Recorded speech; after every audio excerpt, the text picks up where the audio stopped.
Sveiki, šiandien bus pamokėlė apie dažniausių gyvenimiškų situacijų pokalbius, pavyzdžiui, oro uoste, autobusų stoty ir panašiai. Prieš tai trumpa reklama. naujaera.com, dabartiniai būsimi laikai pagal Bibliją ir anglų centras LT pilni mūsų anglų kalbos kursai. Taigi dabar pradėsiu nuo pokalbių oro uoste. Tai atvykus oro uostą dažnai klausia, pavyzdžiui, gali jūs kreiptis, tarkim, good morning, may I see your passport, please? Labas rytas, ar galėčiau pamatyti jūsų pasą, prašau.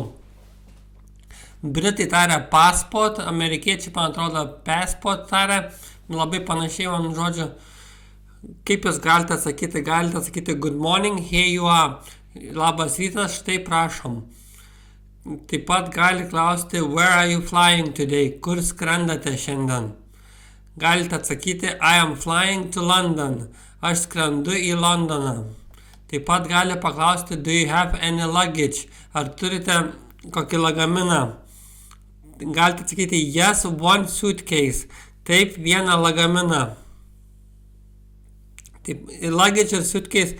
Luggage tai toks labai bendras žodis apie kaip lagaminai, krepšiai ir panašiai, o suitcase tai toks specifinis žodis, kad jau lagaminas tikrai.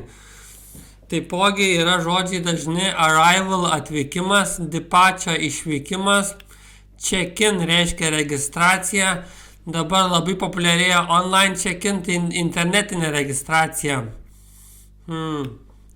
Taipogi gali paklausti, pavyzdžiui, what's your destination? Koks jūsų kelionės tikslas, kur jūs vykstate, koks galutinis kelionės tikslas, vienu žodžiu, kur keliaujate. Taip pat gali klausti, where are you coming from, iš kur atvykstate. Taipogi ypatingai dažnas klausimas, do you have any sharp items. Čia klausia, ar turite kokių nors aštrių daiktų. Sharp reiškia aštrus. Tai vienu žodžiu, do you have any sharp items, ar turite kokių aštrių daiktų. Taip pat seniau labai lietuvius gaudydavo su cigaretėm, tai gali klausti, are you carrying any cigarettes? Nors dabar turbūt mažiau, nes jau išbrango tos cigaretės. Taipogi autobusų statydavo dažniausiai pokalbiai. Galima, pavyzdžiui, dažnas klausimas, excuse me, when is the next bus to Kaunas? Atsiprašau, kada yra sekantis autobusas į Kauną? Next tai sekantis, vienu žodžiu. Next bus sekantis autobusas. At 3:30 p.m. Po 3:30. Taip pat ypatingai dažnas klausimas, how much is the ticket? Kiek kainuoja bilietas? It's 10 euros. 10 eurų. Taipogi galima klausti, where does the bus leave from? Iš kur autobusas išvyksta, iš kokios platformos ar aikštelės. Ir atsakymas, pavyzdžiui, platform number 4. Platforma aikštelė numeris 4. Taipogi ne tik how much is the ticket, kiek kainuoja bilietas, bet yra dar kitas būdas paklausti, kiek kainuoja bilietas, toks oficialesnis, gramatiškesnis. Tai how much does the ticket to London cost, pavyzdžiui. Kiek kainuoja bilietas į Londoną.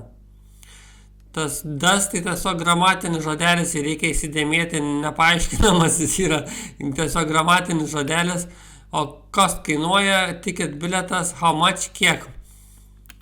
Taipogi bendrai apie keliones pakalbėsim, galima klausti, pavyzdžiui, are you traveling alone?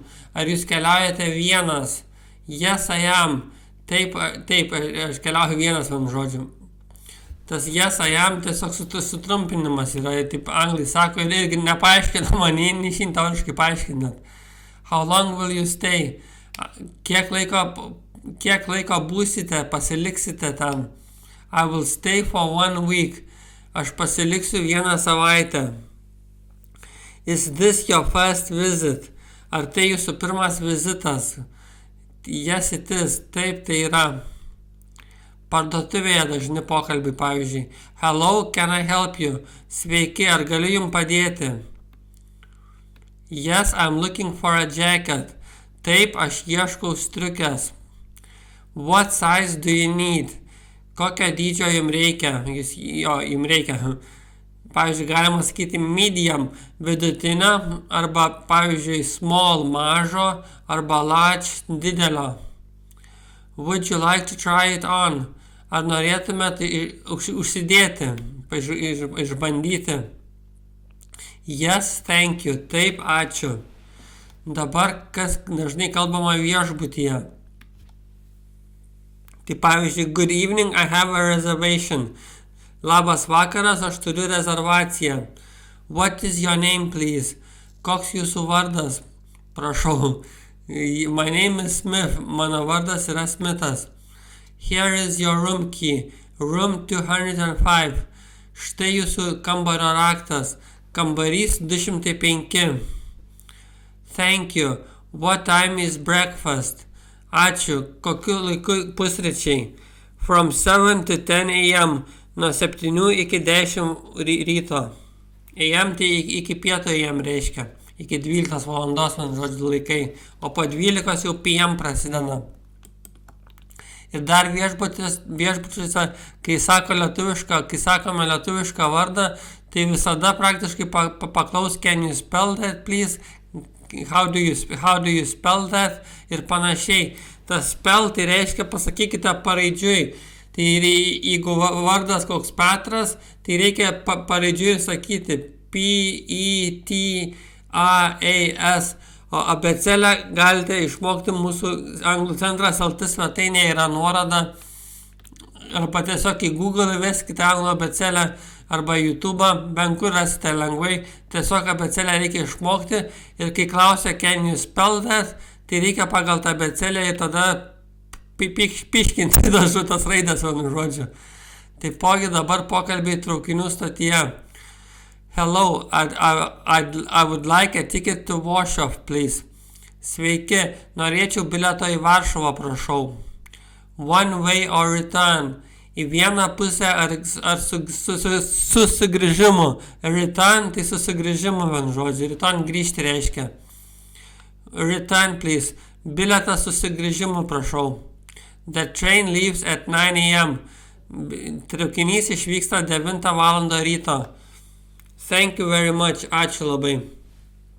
Taipogi paskutinė tema tai muitinė.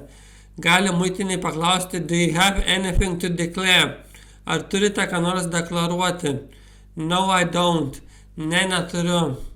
Are you carrying any food or alcohol? Ar jūs turite su savim kokio maisto ar alkoholio? No, ne. Thank you, you may go. Ačiū, jūs galite eiti. Tokia trumpa pamokėlė buvo. Ačiū, kad klausėte. Dėkui, iki.